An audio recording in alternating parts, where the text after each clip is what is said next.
God. I mean, we hit record. It said it's been canceled. What? Jesus Christ, man. Nice. Yeah, let's try that again. It says stop. Are we recording now? Okay. Who knows? All right. Well, anyway, welcome to the Kahuna Podcast. We'll see what happens.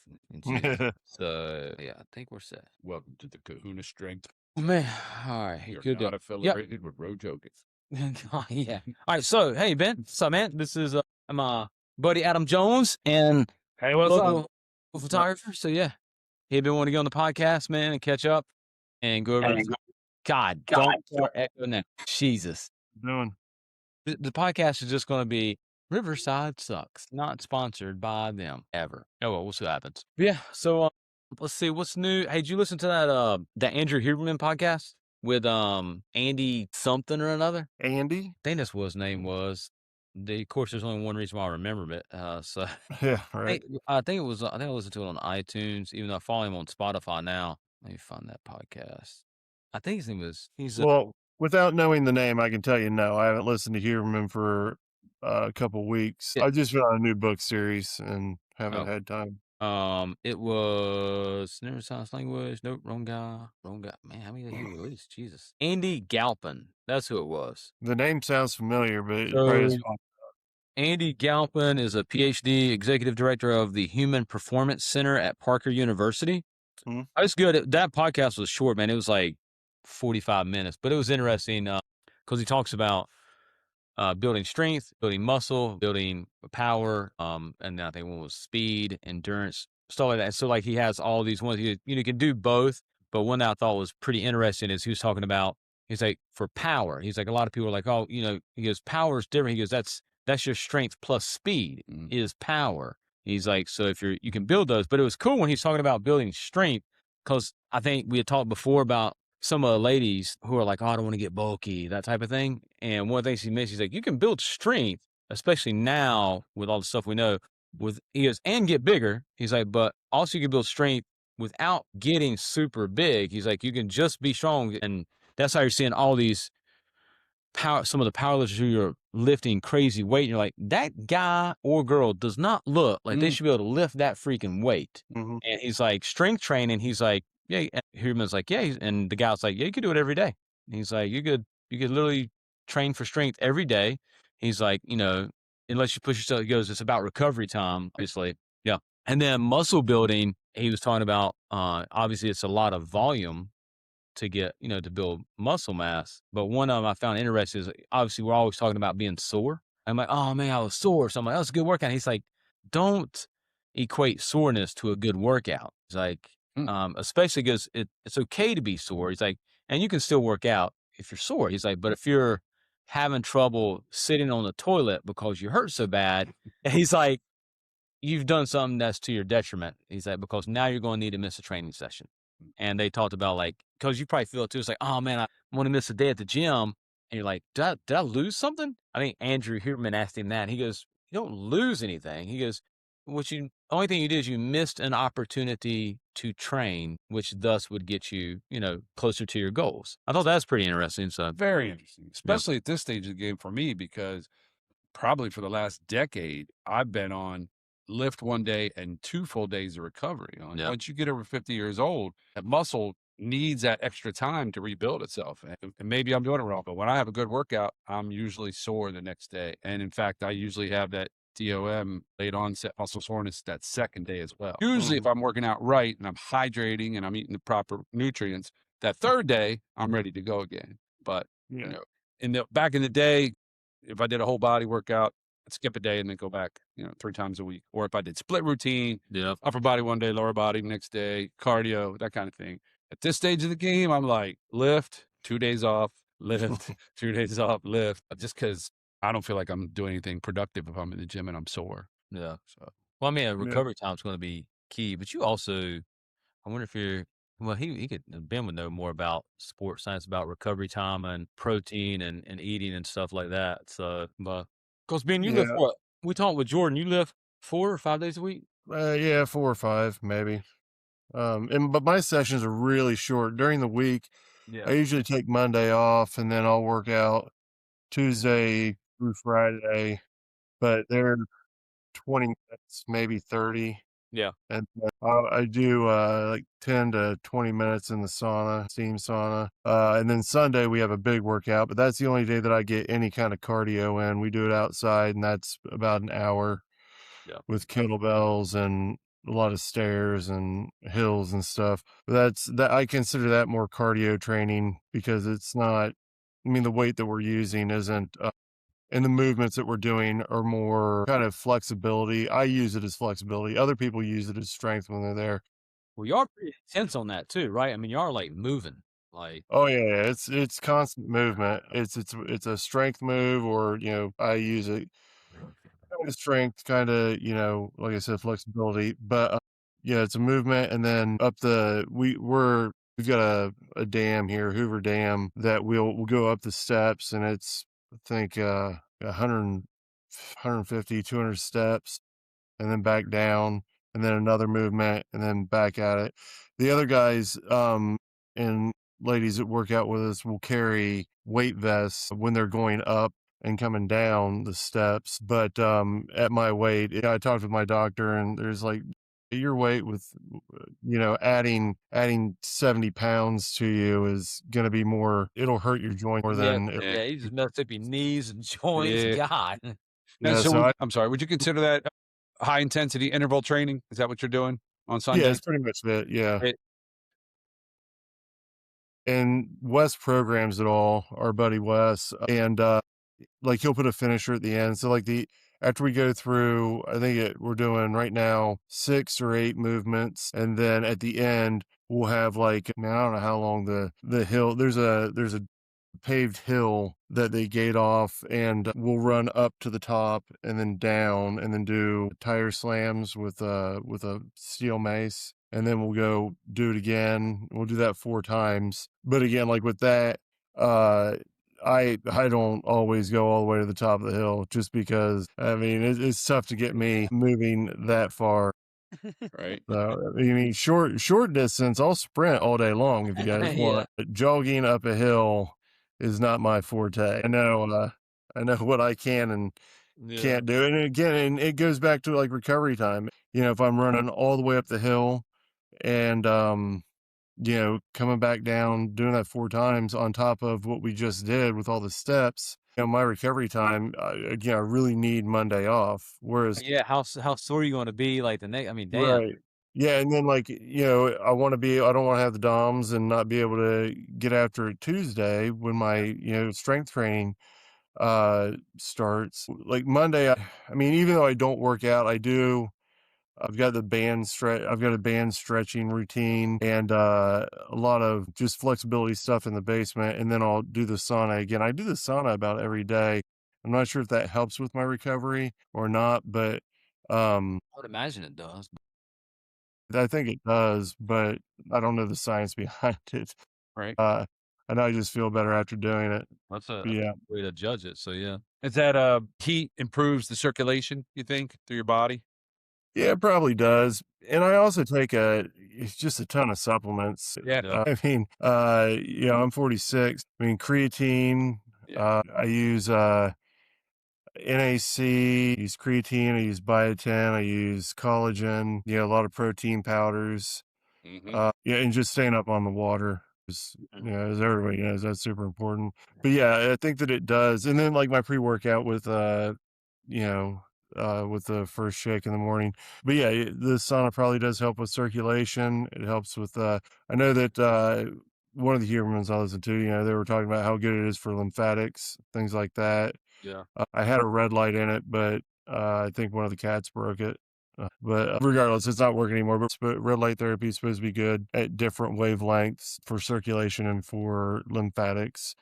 So I need to get another one of those. But yeah, I think that making sure that you recover is good. I think that one of the reasons I like to come down on my off days for Monday and Saturday and do stretching and kind of mobility stuff is just it kind of keeps me in the gym, so that if I'm less motivated on Tuesday or Sunday, I can be I'm already still in the mindset of being in the gym and getting some type of movement in. I think Yeah. that helps me. Right.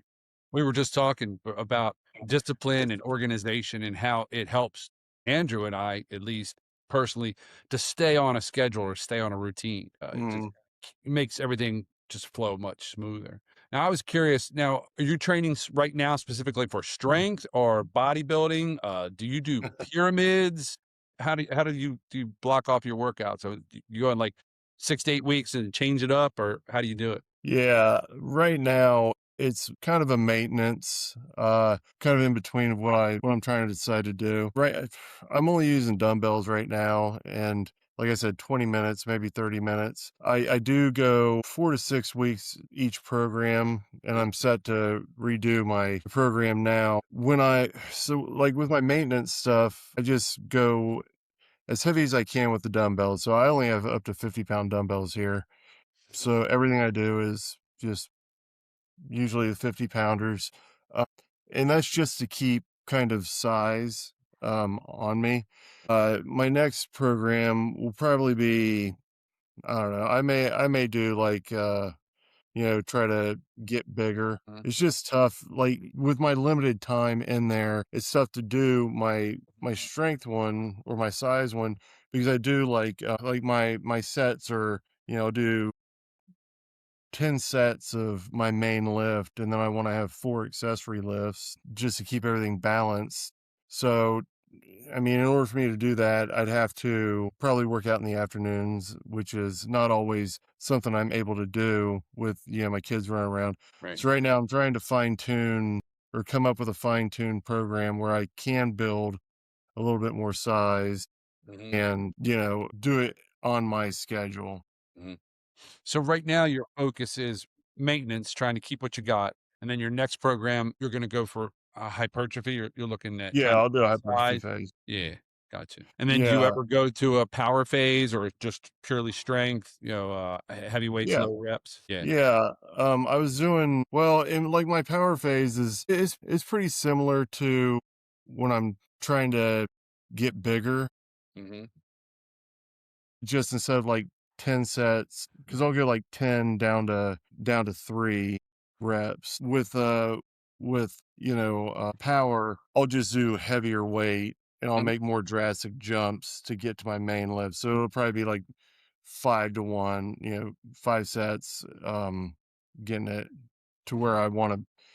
Like when over the summer when I lifted with Andrew, I was coming off kind of one of those, and but it just takes a while because I want to warm up. I'll do like 2 warm up sets, and then I'll get into the set of 5, do that a couple times, and then work down to 1. That's what I found has been what's helped me in the past. These programs I have written out, and I've tried so many that this just worked for me. And yeah, but I mean, also right now I'm trying, along with my maintenance of trying to keep my size, I'm also trying to get at a more manageable or more mobile weight where I'm able to, go do the hills and stuff with everybody, which is a delicate balance because I mean, you can't want to be big, but also not be big. Right. So I think we're at that age where we're like,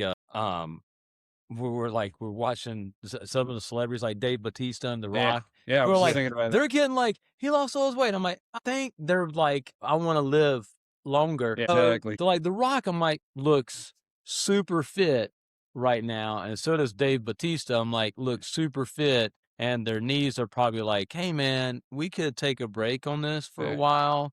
And their right. joints, both of them look fantastic, by the way. Like, I'm like, damn. They look fit as hell. And I'm like, yeah. So I'm like, that's probably a good idea. Well, you and Andrew are about the same age, 46, and I still consider that young because where I'm sitting, 46 is still young. But I think at a certain point, Yeah. Hey, wait, when's your birthday again? November what? Let me make sure I got that in here. I'm going to be 112 years old. But at some point, and everybody goes through this, and I think you guys haven't got there yet. Oh yeah, I got you on there. It was in my 50s when I had to make a decision. This is wrong. 63? You're gonna be 63 this year? At some point, you got to make a decision. Do you want to exercise for longevity, or are you still trying to reach a strength goal or a size goal? And as Andrew just pointed out with those 2 celebrities, at a certain point, it starts to become detrimental for you to carry around all that extra weight. Muscle weighs more than fat. You've got to consume those extra calories high in protein to keep that nitrogen balance up so you keep that size, which means your heart's working harder, your lungs are working harder. You need more rest time. My knees are shot not from weightlifting, but from way too much cardio activity. So, I had to make a decision in about my mid 50s. How do I want to set the goals for the second half of the century? I plan to live to be 100, and you hit 50 and you're like, okay, I'm at the halfway point. So what's the second half look like? And it's kind of like in the big games, right? In football, you got to make those adjustments at halftime to what you're going to do come out in the second half. And it's not going to be the same as the first half.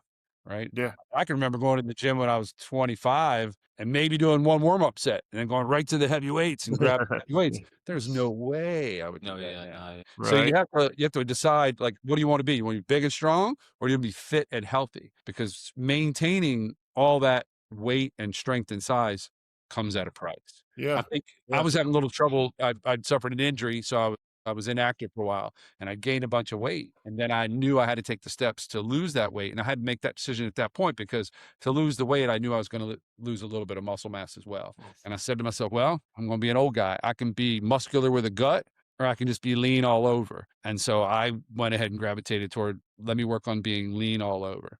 And now I go probably 10 pounds lighter than what I used to weigh in my peak. And unfortunately, a good portion of that was probably muscle mass. I'm smaller, smaller arms, smaller chest, that kind of thing.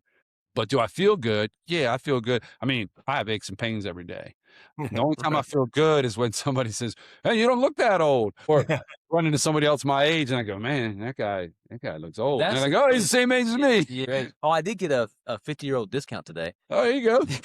I keep forgetting to ask for the senior discount. I keep forgetting. Fucking ate lunch with Emmett at Brunches up in Wilmington. Yeah. And we got in there. It's a place called Brunches. Dude, man, I should have took a picture of it and sent it to you.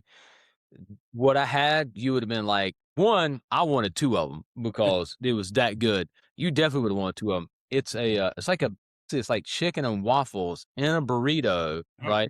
So it's fried chicken pieces with waffle pieces. Now they did substitute it. I did grilled chicken on the inside with waffle pieces, but then it has sausage gravy in the shit. Wow. Man, the guy was like, I mean, if we can do grilled chicken in that, I'll do that. And it came with a spicy jelly. When it came out and it sat on the plate, I was like, oh, this looks so good.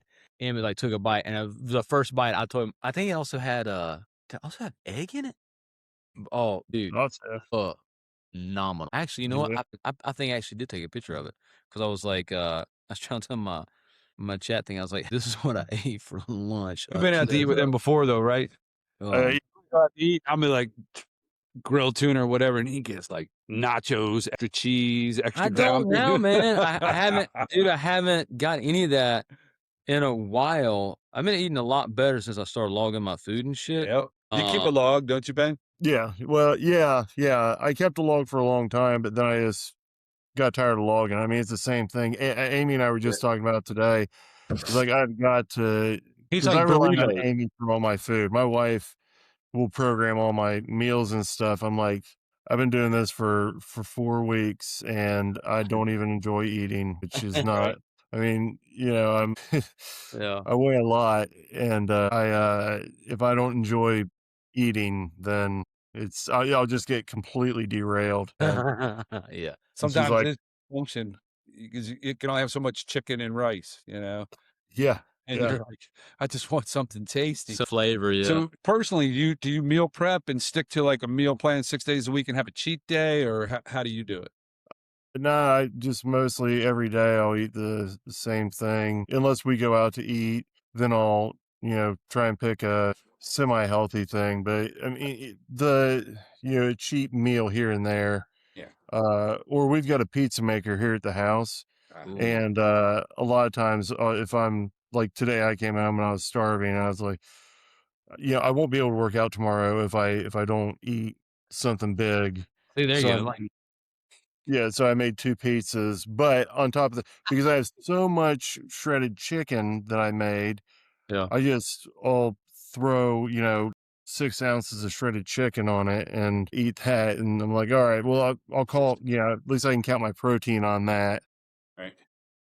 But it does help. It helps me to do that. Do You're you not guys? making pizza with like a whole bunch of cheese and some pepperoni. Like when we went to Costco the other day, and I was like, "Oh, you want the Costco pizza?"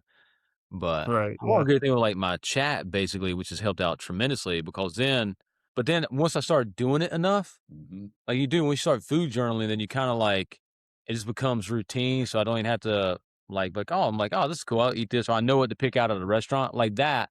I looked at the menu and I was like, this would make sense if I got it with grilled chicken. This I could do, minus all the other shit on the menu. And then my chat's pretty polite about it, but I have it. It literally gives like coaching responses and stuff. It's like, you did this great. And I've had like 3 days in a row where it's like, what you did wrong was this, this, and this. Right. And it's always like sodium related. Like obviously restaurant food is all sodium. It's like sodium bullshit. And then the other was, because I will log out, like, I had 2 fun-size Kit Kat bars at 8:30 at night. And it's like, that's not great because that's like 400 calories of bullshit. Yeah. And those little things, I'm like, ugh. And it's like, and it makes you want to eat more. Oh, I didn't realize there's some chemical. It's in my chat though called, it's like starts with an E. It's like ETH or something. But they're in, so I did find, I would like screenshot or take a picture of like some of the protein bars and stuff. You can get them at the gas station. Barbells is one of them. Then they make, is it Quest that makes the donuts? They're not super great. But I think it was Quest, there's Legend, yeah, it was like, I think it might Bell. have been the Quest donuts. And when I took a picture of the label in the back, it basically said, that's an okay substitute. However, the fat's pretty high, but it also beware it has whatever that chemical is in it.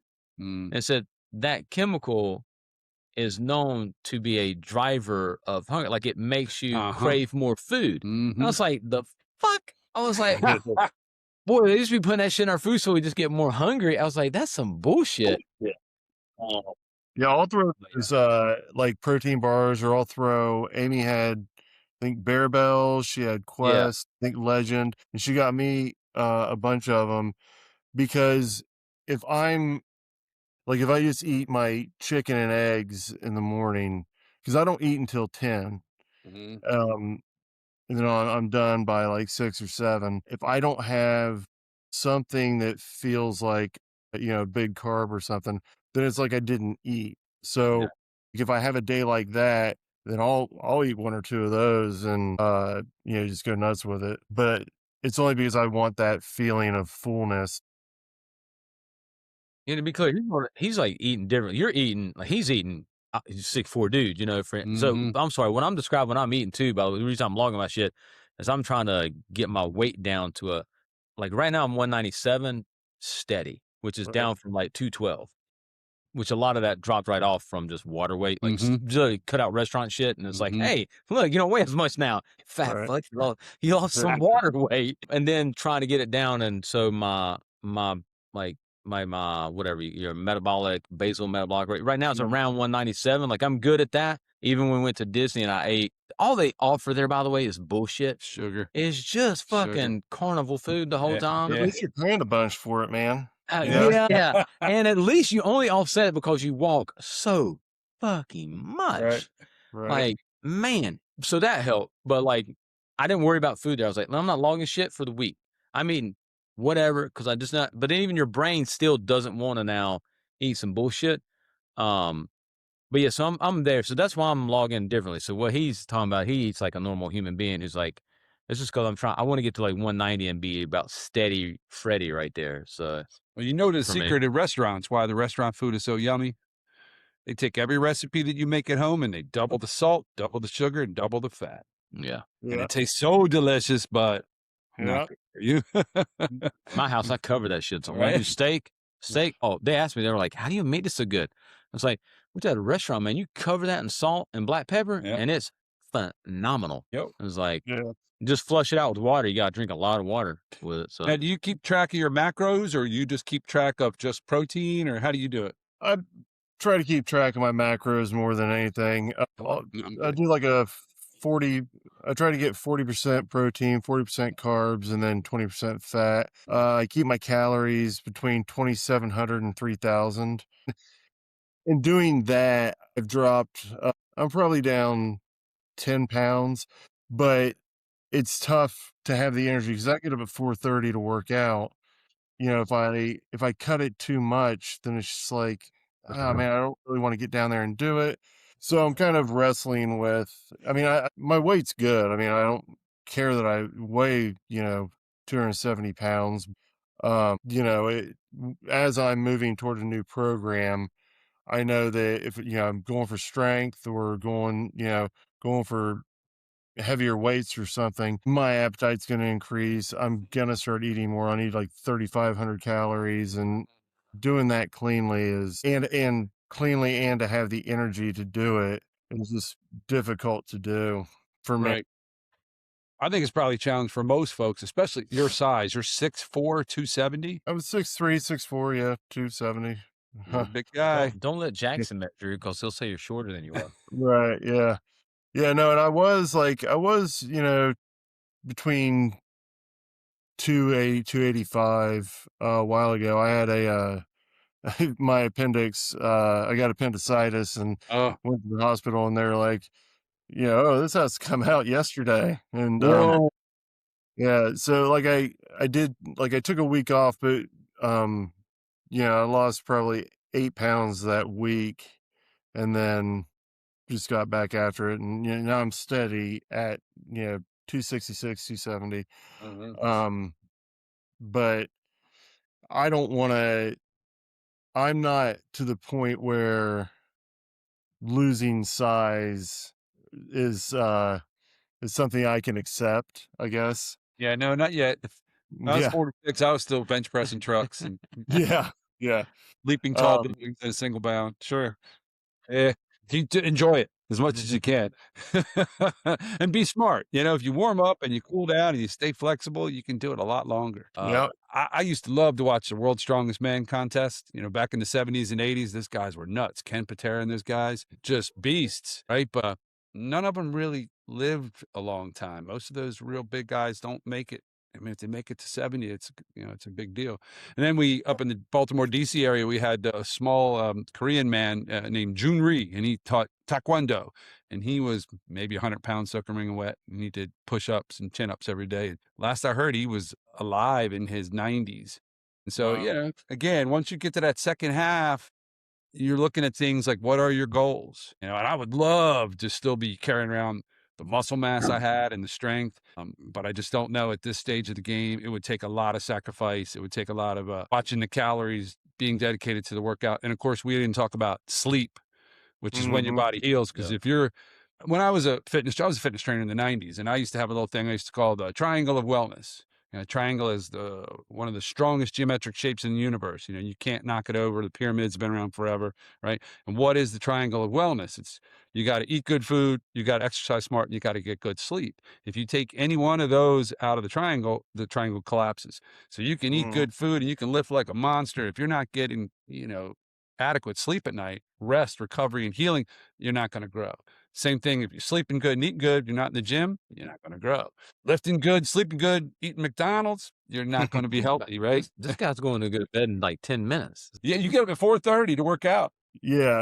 I get up at 4:30, and then I have to, make my shakes and stuff. And I'm usually down here by 4:45, 10 till 5, and then work out until 5:20, 5:30, and then I'm going to go to bed early. in the sauna. And then you don't have your first meal till 10 a.m., is that right? 10 a.m., yeah. But now you have a pre-workout, something with carbs to get your energy going for the workout? Yeah. Like I say I don't eat until 10. I don't have any solid meal until you're 10. consuming calories. Right. Yeah.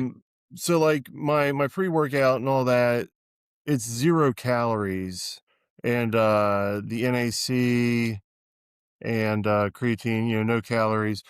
When I'm lifting heavier, whenever I'm need more energy, then in the morning I will do a protein shake. I'll mix it with coffee and frozen blueberries, and then my workouts are much better. Right.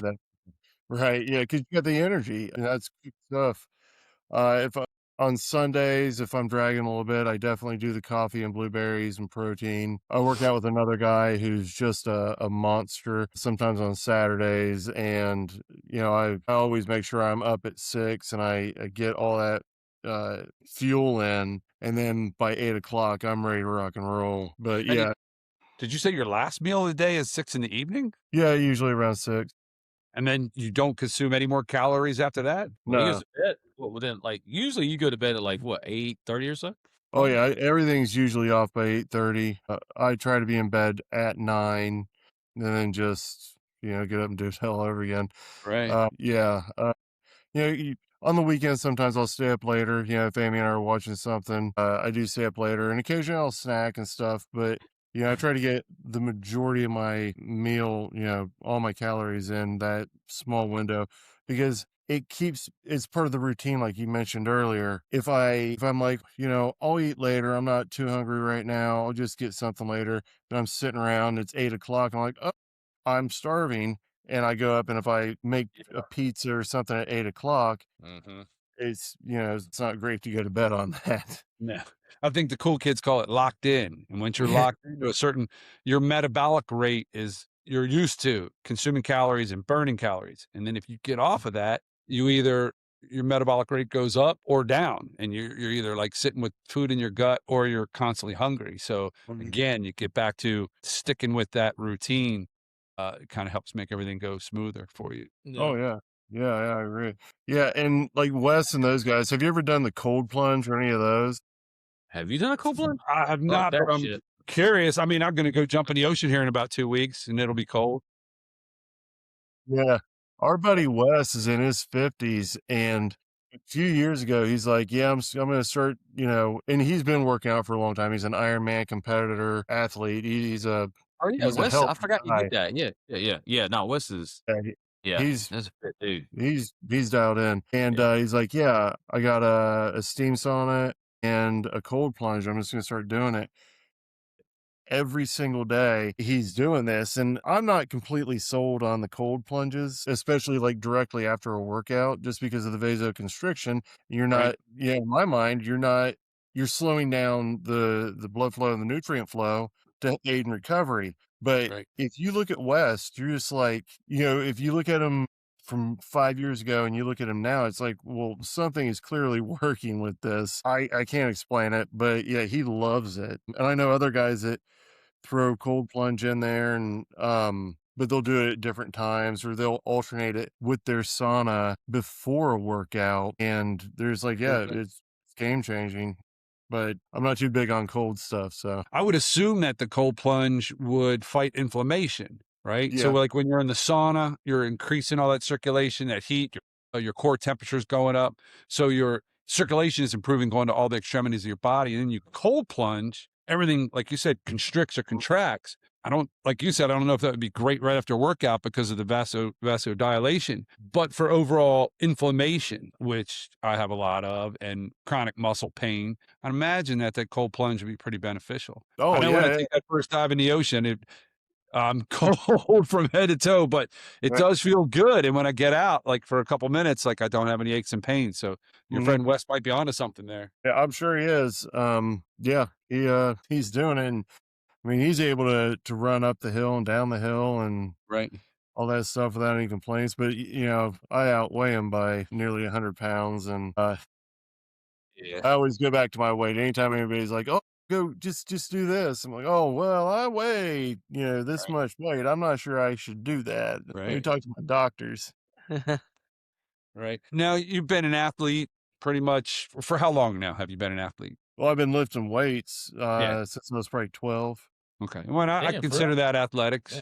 That Yeah. is training your body is athletics. I'm going to guess when you were younger, not so much, but as you've gotten older, how do you handle injury? And have you had any injuries that have sidelined you from your training for any significant amount of time? Oh yeah, yeah, I have. Yeah. Yeah, I had a total biceps tendon rupture when I was 39 from deadlifting. That sidelined me for I think about uh probably 4 months. Oh. But yeah, when as soon as it happened, like I heard it tear, and it was at a competition. I just held my arm up and started asking, "Hey, how do I make this better, Right. faster?" And the guys were like, "Well, after you get it reattached." Yeah, I used BPC 157. That's Body a protector. peptide. Yep. Yeah. I injected that. I think it was a little bit lighter then. So I just dosed it based on body weight, like 0.26 to, injected it at the site. Mhm. And within, I think, I started that about 2 months into my recovery. Mhm. And then I started physical therapy, and, probably 2 months after that, I was deadlifting. I was repping, about half of what caused the tear. But I mean, what I did was I said, okay, clearly I'm injured. I'm not going to be able to work out. What do I need to do? And I, went to the doctors, talked to professionals, people who are powerlifting for a living, I guess. And, I just listened to what everybody said. And they're like, follow your doctors, follow your PT. Right. Take BPC 157 and keep eating, and adjust your diet, make sure you eat your water. And I did that, and I've lost a bit of weight when I was doing that. But then as soon as my doctors and physical therapists were like, you're 100%, get back after it, you just hit the ground running. I've had I hurt my shoulder when I was working out with Andrew over the summer, so and I don't blame him. He didn't know how to spot. So I was going to say, was it a bad spot? Jesus. it was a bad spot. The way that he's done it. No. Like, He was does it, I'm too like, he was too quick to spot me, and he Ah. throws his hands under. I was getting the lift. He throws his hands under, and I'm like, what is this guy doing? he's This like, is oh my dangerous God, yeah. stuff, brother. And he puts his hands under it, and I racked it, and I was like, did you touch that bar? He's like, no, I didn't touch it. That was all you. And he videoed it, and I was like, it looks like you're touching the bar.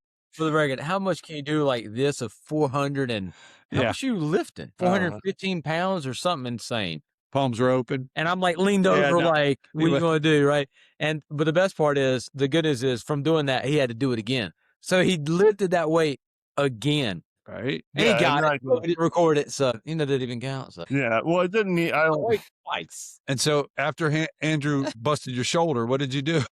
I called the doctor and I was like, hey, well, I mean, we can. Yeah, I was like, you're not going to believe what this guy did. And they were like, is he a Yeah. rookie? What's wrong with this guy? Is he a rookie? Yeah. He says he never lifted. What, has he never bench pressed or seen someone bench press before? Now, I called my doctor. Well, we kept lifting that week because that was the only like shoulder and his bench press. But so we kept lifting, but every day we went through my band stretch workout, band stretches, just to keep my shoulder moving because it wasn't injured. It just was sore. And then I called my doctor. I was like, look, I want to get my shoulder checked out. And they're like, yeah, all right, come on in. And so we went through all the testing and stuff for my shoulders, and they were like, well, I had you ready for an MRI, but your strength's there. It's just sore. Rest it. Make sure you do the shoulder exercises and keep getting after it. But yeah, I mean, those are the only. I mean, not even my shoulder was even an injury, but my biceps was definitely an injury where it's like, well, I'm completely out of it now. What do I need to do to get back in? And I think just being safe, listening to the doctors, and physical therapy was a lot of people skip physical therapy. They're just like, oh no, I got it repaired. It'll never happen again. I'm just going to rest it and then I'll get back after it in a year or so. But I think the physical therapy is, if nothing else, it gave me the confidence to go back in and not be afraid to deadlift a little bit. No, I'm certainly not. I've never tried to deadlift what I consider heavy since then, just because I don't I try not to lift very heavy anymore because with 2 kids, family and everything. Amy's like, Ben, you understand that when you get injured and you're laid up like that, I'm doing everything. And not that, I'm telling you not to do it, but I mean, I don't want to put her in the position to where I'm doing something that's unnecessary or only necessary for my ego. Right. And where she's, saddled with everything and, Priorities. yeah. You ever have any injuries? got plenty. I have a torn biceps tendon. I've got a torn rotator cuff. I've got minor cartilage tears on the inside of both of my knees. Yeah, I'm a mess, man. Getting old ain't for sissies. I'll tell you what. You didn't get your biceps repaired? So I went and I went to the supposedly best orthopedic surgeon in Brunswick County, and he said, you're not a baseball player. You'll heal. You got another tendon. Oh, so like you're I'm still the working lateral heads. Yeah, you can see it. You Yeah, can see my bicep looks different. You'd have to see it, but yeah, you can see it. And then I've the got a rotator buddy- cuff, same thing. Went back to that same ortho. I should probably go see a different ortho next time. Right. And he sent me to get an MRI, and the MRI, I read the disc, and I have multiple tears in the rotator cuff, and he didn't want to touch me. He wanted to send me to a spinal surgeon. He said, "Oh no, something's wrong with your neck. You got to go see a spinal surgeon." I said, "Doc, I got full mobility in my neck and no pain. My rotator cuff is torn. I was in the gym doing dumbbell military presses, and they weren't even heavy. I was just doing a set, probably 8 to 12 reps, and I was in the middle of the set, and all of a sudden this shoulder went, it just gave out. I couldn't lift. Couldn't lift like 15 pounds. So, but I'm one of those. I'm an American icon. I'm too rich for Medicaid and too poor for health insurance. A lot of times these physicians are reluctant to touch you because the insurance protects them as much as it protects you. And so I've had to kind of do things on my own. Now I did see a physical therapist, and we worked out a program to rehabilitate my rotator cuff, and I did that for 6 weeks. Got a little bit of relief. When you mentioned the bands, we do the W stretch with the bands, and then with the cables, this kind of stuff and this kind of stuff to try to increase that mobility in that rotator cuff. But it still bothers me. I still have pain. I've had to adjust my workouts in the gym to mostly just using machines so that I can stay symmetrical, because this side has full strength and this doesn't. If I go to dumbbells, I can't do hardly 10% with this side of what I can do with this side. And it kind of, it plays on your mental health as well, because you're used to being active, you're used to being fit, you're used to being able to go, you're used to having minor pains, but when you have a major pain like this, that doesn't go away. I mean, I'm in chronic pain all day. It starts to wear on you. So you look for ways to, I was told a long time ago by a trainer, if you injure your arm, the rest of your body's good, don't skip workouts. So modify your exercises to keep the rest of your body healthy, even though one part of you might be injured. And so that's what I've been doing. Yeah. I'm interested to hear more about the peptides, though, because I've talked to several athletes that have had injuries and they had great success with the peptides. So it's interesting hearing your story. The BPC 157, you feel like it aided in your recovery and your repair of your injury. Right. Yeah. When I started doing it, so they had a soft cast on me for I forget the length of time, but they had soft cast, and as soon as they took that off and put the mechanical one on, that kind of so you can incrementally get full range of motion. As soon as I had that soft cast on, I started injecting like brachioradialis, just because I'm not going to inject into the clutch, right? I was injecting right there, and when I went in for my first physical therapy, and they're like, all right, we're going to take off the brace. Let's see how much extension you can get. Have you been doing the exercise to, release it and then lock it at, 45, down? I was like, yeah, I've been doing that. So they took it out, released it, and my arm pretty much had full range of motion. Wow. And they were like, whoa, that's promising. And I said, yeah, good. What do you want to do? And from then on, I just became a guinea pig. And these physical therapists were just like, all right, what can you do? What can you do? I think a month. And PT, they were like, let's do some deadlifts. And we weren't using an Olympic bar or axle bar or anything. We were using the trap bar. Trap bar. Yeah. And I was like, are you guys sure? Because somebody's got to take me to the hospital. And, like, dude, you're fine. We know the doctor that did this, and yeah, you're good. So I started deadlifting, and they just kept putting more and more weight on there, and we got to a point where they're like, okay, this is good stuff. So yeah, like I had incredible results with it. I got back to full strength in a short amount of time. My dad had a total knee replacement he was probably 70, and my mom was, she's like, "Hey, what was the peptide you took?" And I told her BPC 157. I injected it at the site, and that was great. Said, the only issue with that, I had it deconstituted, and I had to find a place that would sell me bacteriostatic water Yeah. to re. You had to fix it. Mm-hmm. You can't just pick that stuff up, I guess. Right. And my mom's like, "Well, don't they make a capsule or anything? Because I'm not sure your dad's gonna want to inject." I was like, "Yeah, they make capsules." So my dad did, I think, 2 capsules 2 or 3 times a day, and it just works systemically. Right. And when he went to physical therapy, they said that they'd never seen anyone, let alone a 70-year-old man, recover from knee surgery that quickly. Is that right? Yeah, and he took the pills. I've taken the pills also for, aches and pain, like that shoulder injury. I bought it. Like, well, I'm not gonna go through the hassle of getting the deconstituted stuff now. And so I just took the pill, and it helped. I don't think it worked as quickly as the injections, but it did help. And everyone that I know that I've suggested it to, they've been skeptical at first, but afterward they was like, "Wow, that's crazy. It worked that Right. well." Now, the one challenge with the peptides right at this particular time is, to my knowledge, they're not FDA approved. So you have to make sure that you're finding a source with the COA labels that says that the ingredients in there are the actual ingredients that you're looking for. Yep.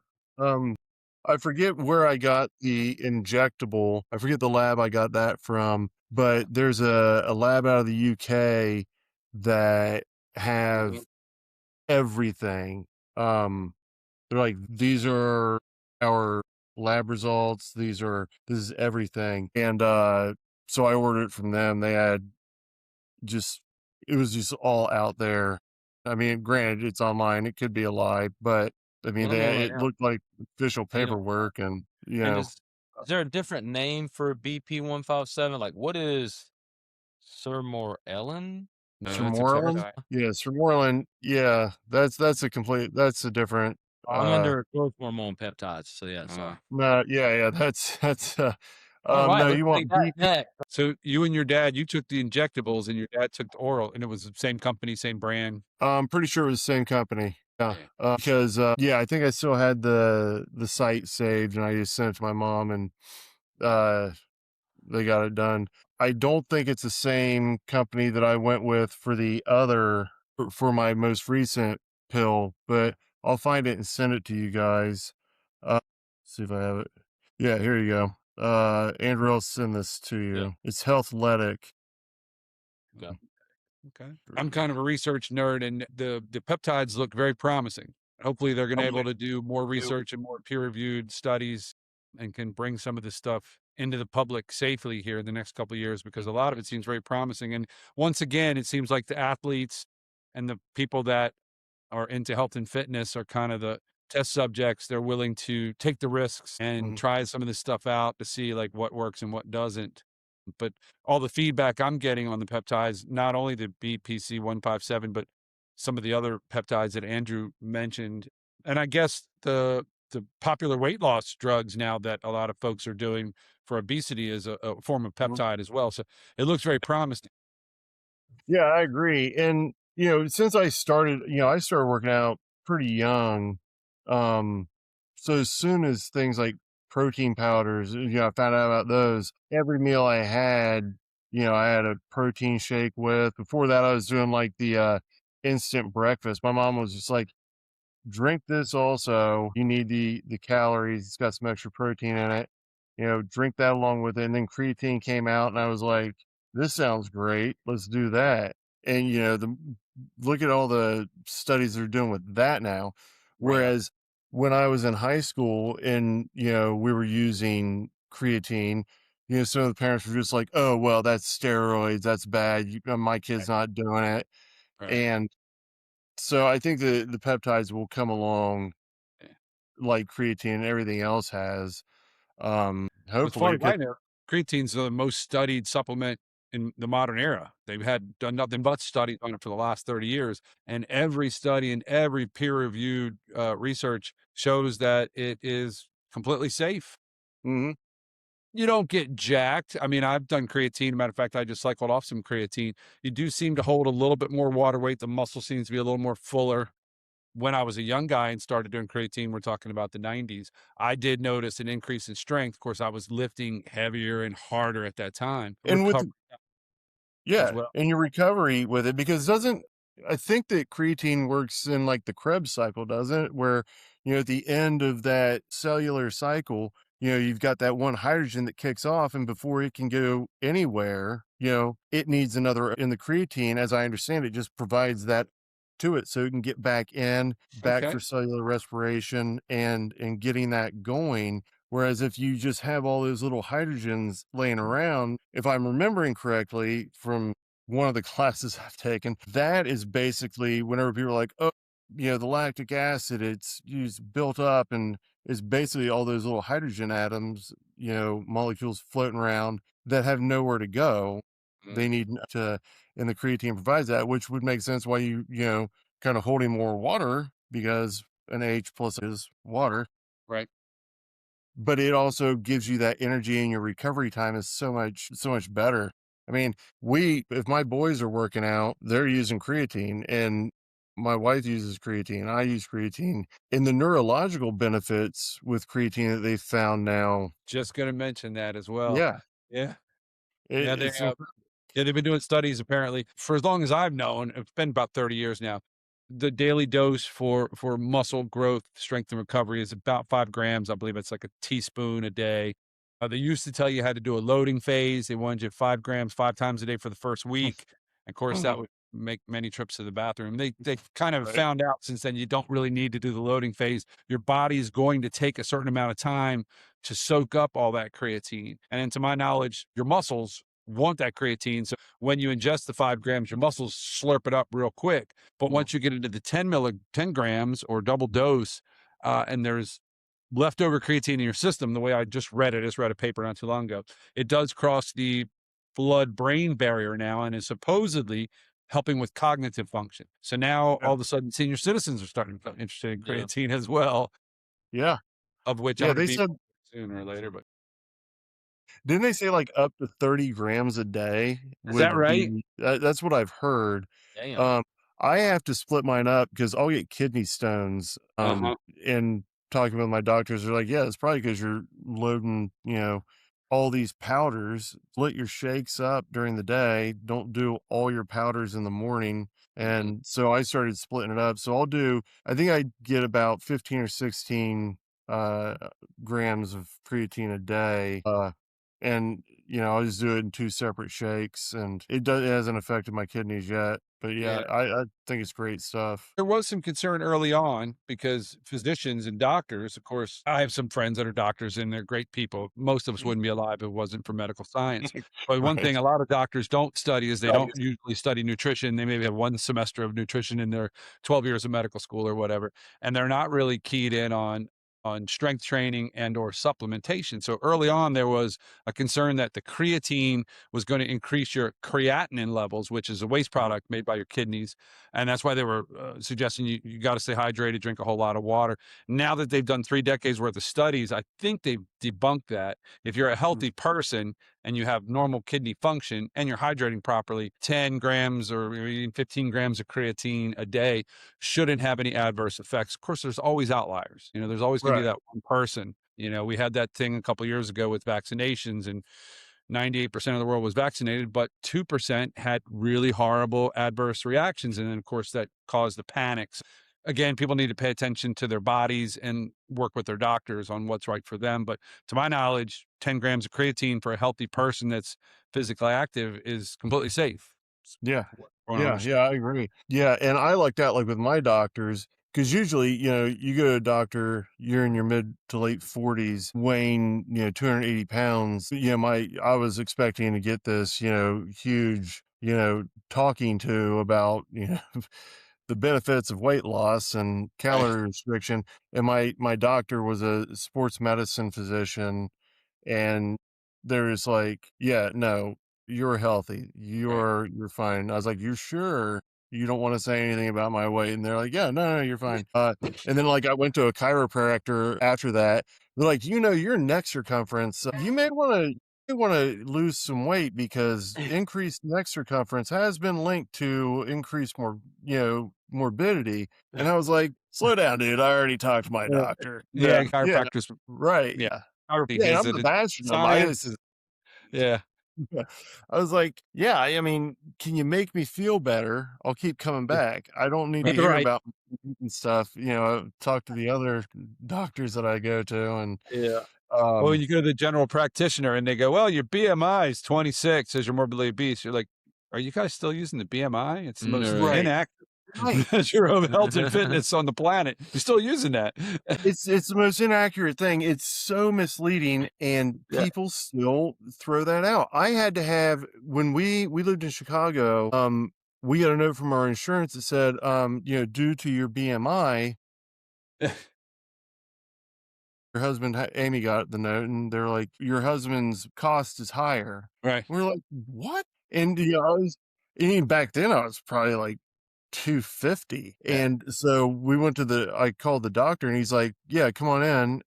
The nurse was like, so why are you here? I said, well, my insurance is charging me more. They say that I'm obese. I need to have a note from my doctor that says that I'm not obese. Right.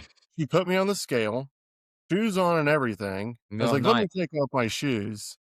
Like, all right. And she was like, all right, 250 pounds or 260, whatever. She's like, pulls out the BMI chart. She's like, Yeah. it says you're obese here, borderline morbidly obese. And I was like, well, if you don't mind, I'll talk to the doctor. Could And you she goes, look at okay. it and see if Yeah. She took me back to a room, sat, the doctor came in, and he's like, hey, Ben, what's up? I was like, oh, just, need to get a note from you, but your nurse told me I was obese. And, that's not why I'm here. I need something that says I'm not obese. And he goes, what? He pulled out the chart, and he's like, he picked up the phone. He goes, yeah, so-and-so, come on back here. Yeah. Hung up. And the nurse came in. He's like, take a note. And he's like, Mr. Heiser is a bodybuilder, blah, blah, blah, blah, blah. Not that I'm a bodybuilder or anything. He's like, is the reason his weight is so high is because of the increased muscle mass. He's completely healthy. And we've still got the note. I hung it on the fridge. Right. Yeah. the index was like invented back when like doctors were smoking cigarettes. They're like, we got a thing that says you're going to be overweight. And like, I'm sorry, you smoking cigarettes in the office here? Like, is that when that was invented? Like, right. Yeah, no, was it? I thought that it was like during World War II or something. I mean, that's when doctors smoked cigarettes. Sure. Yeah, they were like, your doctor would come in smoking a pack of cigarettes and be like, you're unhealthy. But like, by the way, in the future, you're going to find out that you're going to die early from that, from all kinds of diseases. Right. Yeah. Yeah. Yeah. I think this thing is crazy, and I think it's crazy that physicians don't have more, nutrition training so that they can tell people, clearly you came in here with a large coat from McDonald's. Let's evaluate what your intake is here. But yeah, could go on. Yeah. It's the 21st century. We should probably get rid of the BMI. It's not accurate at all. That was funny. Yeah. It's crazy. Yeah. I don't get it. I don't get it. Me either. Yeah. It's about Ben's bedtime now. Bedtime, Are we dude. keeping you up past your bedtime? Yeah. Dude, I'm going to try and get to bed. Well, if I get in bed by 10 tonight, that's like a massive win for me. So I try to get in bed by 10 every night. Every once in a while I get texts from work. For me, I hope not, man. I am like the only person who's up at that late working, other than Francesca, so she'll be up. Yeah. So yeah, we got one client. It's only client I would answer the phone for. And I called her one night and was like, "Hey, you got this coming up, blah blah." She's like, "Oh yeah, hey, what's up, Batman?" And we're chatting. And then I was like, "Holy shit!" I was like, "I'm sorry, is it 10:30 at night?" I was like, and it was almost, I think it might have even been closer to 11. And she's like, "It's okay." She goes, "I think me and you are the only ones who would be up working this late." She's like, "I'm gonna be up 2 a.m. working." She's a superstar, and I'm like, "Girl, you gotta get some rest." Yeah, I can't function if I don't sleep. Yeah, I'm getting better at it. I'm getting better at getting some sleep, and obviously, I'm good on water now. I'm solid on that. I just got my results back though, so I'm gonna take a look at those. That's what I was doing earlier, and see where I'm at. So, but oh yeah, that's the other thing. The same day that the CNA said that my BMI was 25, I had lab work done. All my labs are perfect. Blood pressure, sodium, potassium, minerals, electrolytes, LSH, testosterone, estrogen, all It's all right there. Another CNA took my blood pressure, and she didn't tell me what it was. She looked at, she goes, "Perfect." And I go, "What's perfect?" She said, "You're 118/70. Your pulse rate's about 62 beats per minute." I said, "Yeah, okay, that's good." She says, "What are you doing?" I said, "I don't drink, I don't smoke, I don't gamble, I don't fool around." I said, "It's boring, but hey, my blood pressure is good, right?" You got regular for it. Yeah, usually like whenever I like to go in and get my stuff done like on a Monday morning when I haven't used any stimulants, Right. I'm able to go in there first thing in the morning because otherwise, my blood pressure is, kind of high and the doctors will Right. be like, your blood pressure is kind of high. We may want to put you on something. I was like, I don't want to be put on any blood pressure medication. Right. The Yeah. reason it's high is because I've been at work all day. I've had massive amounts of stimulants Mhm. and, not like the bad stimulants, but I'll like, get you. too much caffeine, all Straight up this. caffeine, yes. I'm coming in, went to give blood and had a bunch of caffeine and drove all the way up there to Bolivia in traffic. And I got there and that first thing I did, it got me and I did my blood pressure. She's like, we're going to try that again. I was like, hey, yeah, it might be I just drove like 30 minutes and I just had a lot of caffeine. And she's like, give it a Yeah. second. I was like, okay. She's like, Yeah. and the other lady was talking to while she was doing it, like asking me questions. I'm like, yeah, so what do you do for work? And I was like, photography, and I own another. What is happening? Could you say my blood pressure? Like, damn, that's not. And it was like 3 o'clock in the afternoon. It's not the time of day to take that shit. Yeah, no. Yeah, and Yeah. like when I donate blood, I never go to like the Red Cross Yeah. static building because it's the same thing. They're just like, they've turned me away before. Like, your blood pressure's too high. We've tried it 3 times. We can't do it. Let's take my blood. I need, Take I'm the on blood. testosterone. I need this out of me. Yeah. That was the one thing that was high last year was my hematocrit. It was just a Yep. little bit above the range. I said, "Well, what's How that high? all What was about?" it And at? he said, "Well, go give blood. That'll go down." Yeah. Mhm. Yep. What was it at? How high was it? I don't know if the range is whatever, 5 to 50. Mine was at Well, it's 51 or 52 yeah. or Say something. once it crosses, I think like 45. Once it gets to 50, they're like, okay, it's high. So what is yours around, by the way? Because we talked about this because mine's been high. I'm like, Jesus, man, I like donate blood and then it's good for a minute and then it's high again. Mine's high and How high? Like 60, 50? no. It's like 50. I mean, it's not even, I don't think I'm over the range. It may be like, I guess 51 maybe. Bro, I Right. think mine shot up one time to like 67. Wow. Oh, But that's wow. Yeah. I look at my chat because I have it record all my labs, and I think that's why it was like and the people because that's when I had taken 2RT, Yeah. but I was apparently a big. I told you that's when my half life was like 900 or 870. And they Yeah. were like, that's not your peak. Then you're peaking at like 1600 around. I was like, yeah, and they were like, that's super physiological bodybuilder status. Like, no. And then they got my hematocrit back and they were like, whoa, did she call me? She's like, stop taking it immediately. And I was like, okay, what? Like, she's like, don't, nope. I was like, okay. And then it dropped down like pretty quick. I tell you to go give blood. Go do a double red donation, which I did. Which Drink is a good lot of thing. You're water. giving back to the community. Yeah, drink a lot of water. And then of course it was sleep. A lot of it was they were like, and my sleep schedule was horrendous. Now it's getting gradually better. Like tonight will be good. Last night was better. The night before was not great. Well, I'm sorry, no, last night was terrible. I remember why last night. The thing we talked about earlier. But the night before was good, and the night before that was pretty good. And tonight will be pretty good. So Well, my girlfriend's a night owl, so I'm going to bed when she's up, and then I'm up. I sleep. So that's always fun. But she runs to the beat of one drummer. So I can find how high was. Yeah, but my doctor was like, no, that's normal. Like if you lived in Colorado, your hematocrit would be up there too. It's nothing to worry You about. said that I moved from Colorado almost 5 years ago. Oh, all right. Yeah. Oh, it was 61% at one point in time. Wow. But that's when I was doing I think was I doing 100 milligrams a week of TRT? I think total. I mean that was what was that? 100 or 1? 100 mg. Huh. I took it twice a week. Okay. Yeah.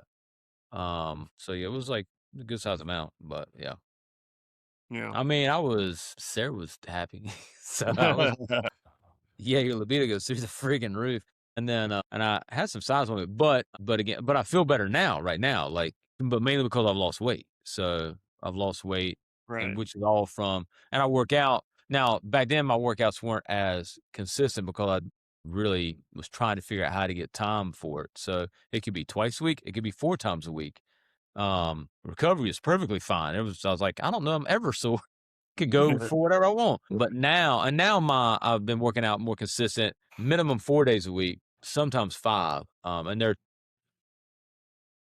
30-minute sessions, maybe 20-minute, depending if I'm supersetting a lot. Like on the way back from Wilmington today, after I saw Emmett, I messaged the kid. And I was like, yo, D, can you meet me at the gym? So I was going to do it at the garage. But I was like, by the time I get home after an hour drive, I'm going to get in there. As soon as I sit down, I'm not getting up.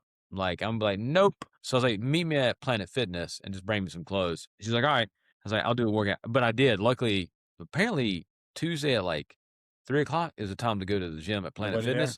I literally was like, I was doing a machine chest press. And then supersetting that with a chest supported row, which was, a couple machines over. There's nobody there. I literally did this, walked over, did that. Perfect. Come back, I did 2 warm-up sets and then 4 working sets and had nobody. I was like, this is great. By the time I got done, our workout, the only reason it took 30 minutes was because there was a 5-minute break talking because somebody was on like the cable machine. I was like, I could just, and then there was a dude standing, 2 dudes, each at the chest fly machine, just hanging, just standing. And I was like, are they going to use it or are they like, and then one like sat down, was doing rear delts with it. And then I was like, okay, he's done. He turned around to do chest flies. And I was like, and then there was Jimmy ain't crowded at 5 a.m., is it? Yeah, no, yeah. Well, in the gym at 5 a.m. except for people that are dedicated. Yeah. But there was one big dude in there. Big dude as in like just kind of big. Like he like the way a powerlifter is like just big. And he was over in the dumbbell area and just like sitting there for a while. And I was like, see, I get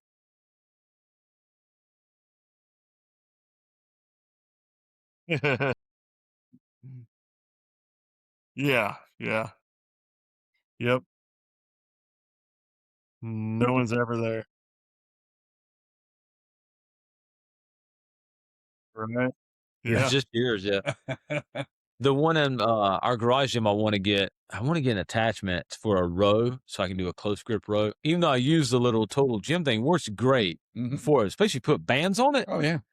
Threw some bands on that thing. I was like, okay. Yeah. Just get tired of setting the damn thing up. I'm like the functional fitness trainers, especially since I've injured this arm. Yeah. Can't put a bench in or put it out, and you can do everything with it. You can raise them up, down. You can do flies, chest, arms, legs, shoulders. Cables are great because you have tension the whole time. Yeah, I'm really digging it. And we have a gym at our clubhouse, our community clubhouse, and they had 2 dumbbells and a treadmill for 5 years, and they finally invested because our HOA dues keep going up. They got a nice functional fitness machine, and you can do everything with it. I mean, it's nice and it's quick. You don't have to change plates. You just change pins. Pop, pop, pop. Go up and weight, down and weight. And again, with this injury, it helps keep me symmetrical so I can do everything the same. Or if I want to work on just isolating this injury, I can do that as well. So, do you know, if you may or may not know, there's a guy, he has a podcast. His name's Jocko. You guys heard of Jocko? Oh, yeah, of course. Yeah. Jocko Willing? Yeah, man. Yeah, he's ex-Navy SEAL, mixed martial artist. They asked him one time, they said, well, how about your workout routine? Because he's in his 50s and he's still huge and jacked. He's massive. Yeah. And he said, me and my partner work out at the gym at 4:30 every morning. And whoever was interviewed said, 4:30? Why 4:30 in the morning? That's awfully early. He said, well, I tell you what, you try to go to the gym at 4:30 in the afternoon. Try it one time. Your spouse needs you. Your coworkers need you. Your boss needs you. Your kids need you. Your neighbor needs you. Your friends need you. Everybody needs you. They all need your time. Good luck trying to work out at 4:30 in the afternoon. He says, 4:30 in the morning, all those people are in bed. You get your workout in, you get your prost shake in, and you start your day. And so again, get back to that organization, that discipline, that dedication. I would love to be getting up at 5:30 and going to the gym and working out. I just didn't sleep until 6:30, 6:45 for a while. Since I hooked up with this guy, I haven't used my alarm. I've been using an alarm clock now for 2 years, and it's great. But if I don't get to bed by 9:30, I'm not getting up at 5:30. Right. So, What's Jocko say? Discipline equals freedom. Yep. He sure does. He sure does. He's the one who said that. Dave Goggins. He was like, Dave Goggins is legit. He said that dude's crazy. Yeah. Hey, that's funny. What are your thoughts about, and you don't, obviously your main goal is muscle mass and muscle building. So you're not doing a whole lot of cardio except for supplemental, but I've been listening to podcasts by sports scientists and several different people about the importance of VO2 max. Oh, yeah. Basically, the better Yeah, or you were higher doing your that for a while, yeah. VO2 max, the increase you have in your chances of longevity. They're now directly tying VO2 max to longevity. In other words, the better your VO2 max, the longer you're likely to live. Mhm. You have any thoughts on that? I haven't looked into it too much, but from what I've heard and the little bit that I've listened to and or read, yeah, it sounds legit. Definitely something that I feel like I should look into. But again, given time constraints, I still just go for size. The bit of cardio that I do, I know that I don't know what my VO2 max would be, but I thought you were into that for a while, weren't you? Wes is big Oh, into okay. All right. Yeah. but just right now, I haven't had time to train for it or get a study done to see what mine is. I'm sure that if I ask one of the doctors, they'd just be like, "Yeah, we'll set you up we'll get it scheduled for you and Sure. run it." But yeah, I think that it is legit, and everything that I've seen, it seems good, like something to work on. Sure. And you've been working out and paying attention to health and fitness now for the better part of your life, and I have as well. I find it interesting. It's kind of like anything else. If something is legitimately beneficial, it will stand the test of time. And we've talked about a couple things that are kind of experimental here tonight. We talked about the red light therapy, the cold plunge, the saunas, and I find all that to be very interesting.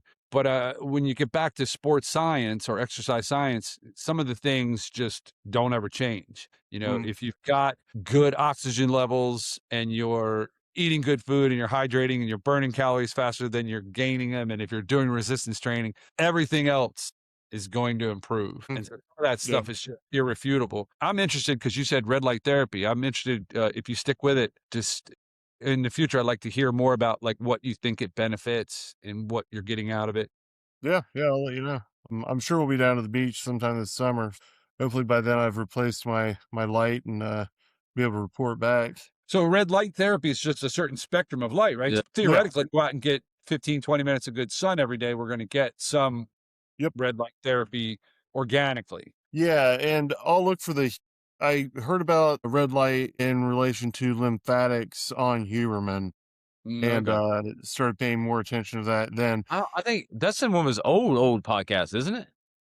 Yeah, I think so. I believe so. Yeah, I think it was that and on sleep, I believe. I don't remember he's got a podcast where he talks about red light therapy and he's also talking about the importance of sleep and then doing like having a downtime and then using like red light before you go to bed too. That sounds familiar. It's been a minute since I've listened to it. Yeah, I think that he said that red light, like pretty close to when you wake up, is beneficial. Okay. And then he went into like, if you're getting up before the sun is up, then, you can't get it from the sun, get it from a certain spectrum light that you can pick up somewhere. Oh, cool. Yeah. I'll look more into it. I'll send you guys a note. Sleep with the red light. Really? Mm-hmm. Yeah. I mean, she's smart. So our kids would, we got one where you can turn it so it's a red light, and it was pretty soothing, but now they like whatever the thing puts off like a green light, which is dimmer than a bright white night light. That thing's annoying. It lights up the whole damn room. But yeah. But then on the Disney vacation, of course, the big kids slept in Jim and Desi slept in like the living room. SpongeBob on the TV all night. I was like, how do you fall asleep with that? It's not good sleep, by the way. That's my type of sleep where I'm at night, like going to bed thinking about all the other things for work. Whoever's texting me right now about a photo shoot, I'm like, you're probably texting me too. I didn't answer my phone. No, this is somebody who mentioned something on one of the Facebook groups, and immediately, like I think like 5 people immediately were like, "Kahuna photo." I mean, solid, man. Take it. So yeah. Well, cool, man. I'm gonna wrap it up so I can go home and not go to bed yet.